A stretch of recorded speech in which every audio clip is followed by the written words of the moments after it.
কাজে আগের সরকার উন্নয়নের গীত গাইছে আর এই সরকার সংস্কারের গীত গাইছেন। এই গীত দিয়ে হবে না, সত্যিকারের বাস্তবায়নটা আমরা দেখতে চাই।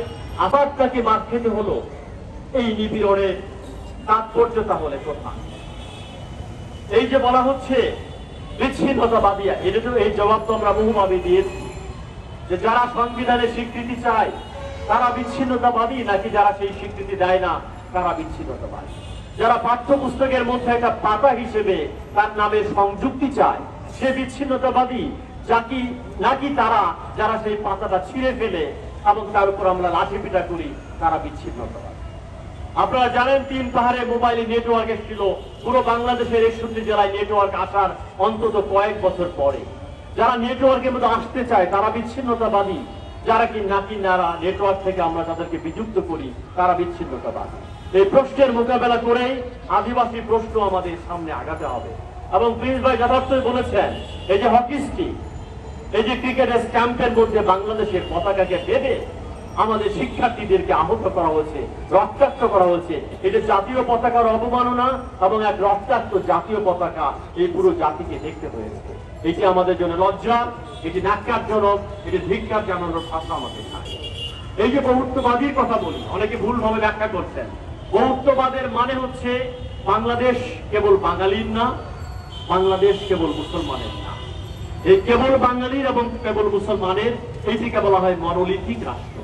এখান থেকে বেরিয়ে এসে বাংলাদেশ যেটা বহু জাতির, বহু ধর্মের, বহু ভাষা এবং বহু সংস্কৃতির বৈচিত্র্যপূর্ণ রাষ্ট্র, এর নামই হচ্ছে বহুত্ববাদ, এর নামে হচ্ছে pluralism, and that is the beauty of democracy. বাঙালি ছাড়াও এখানে 50টিরও বেশি জাতির মানুষ বাস করে, চাকমা, মারমা, পাংখোয়া, লুসাই থেকে শুরু করে। এই সংবিধান সংস্কার কমিশন আমাদেরকে ডেকেছিল। আমি বলেছি এই সংবিধানের অ্যানেক্সের মধ্যে প্রত্যেকটা জাতির নাম ঢোকানো সম্ভব। পৃথিবীর অনেক সংবিধানের অ্যানেক্সে সে জাতির নাম আছে। আপনি বলেছেন বাংলাদেশের রাষ্ট্রভাষা বাংলা, দাঁড়িয়ে দিয়েছেন, বাকি ভাষা কোথায়? এখানে 35টিরও বেশি ভাষায় মানুষ কথা বলে।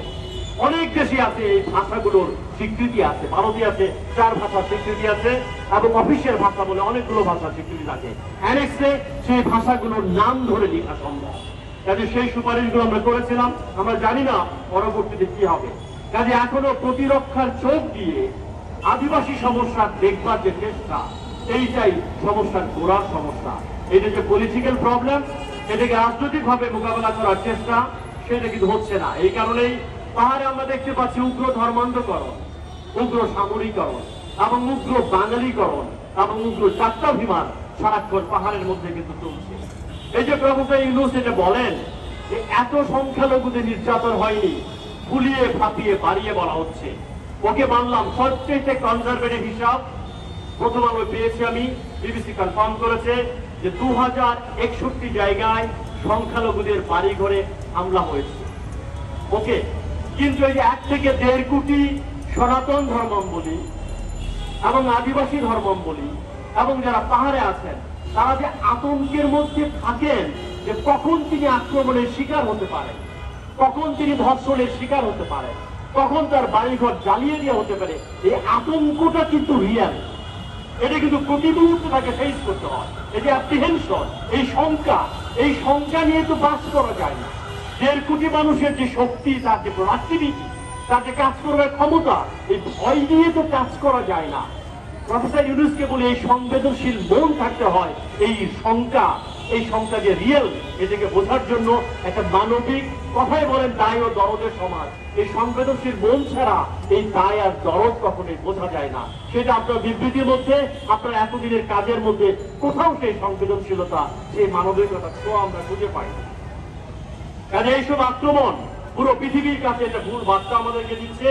আর সারাক্ষণ যে কুতর্কটি করা হয় সেটা হচ্ছে আদিবাসী আর আদিবাসিন্দা, আমরা বলে বলে টায়ার্ড হয়ে গেলাম। আদিবাসী শব্দের ইংরেজি 2 রকম। একটা হচ্ছে অ্যাবরিজিনাল, যেটা অস্ট্রেলিয়ার ক্ষেত্রে, যে কলোনির যারা শাসক তারা পরে গেছে, ওখানে যারা মাউরি জনগোষ্ঠী তারা অনেক আগে থেকেই ছিল।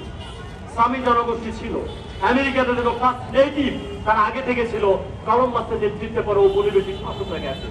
আরেকটা ইংরেজি হচ্ছে ইন্ডিজিনাস পিপল। এইটার বাংলা করেছি আমরা আদিবাসী, আদিবাসিন্দা না।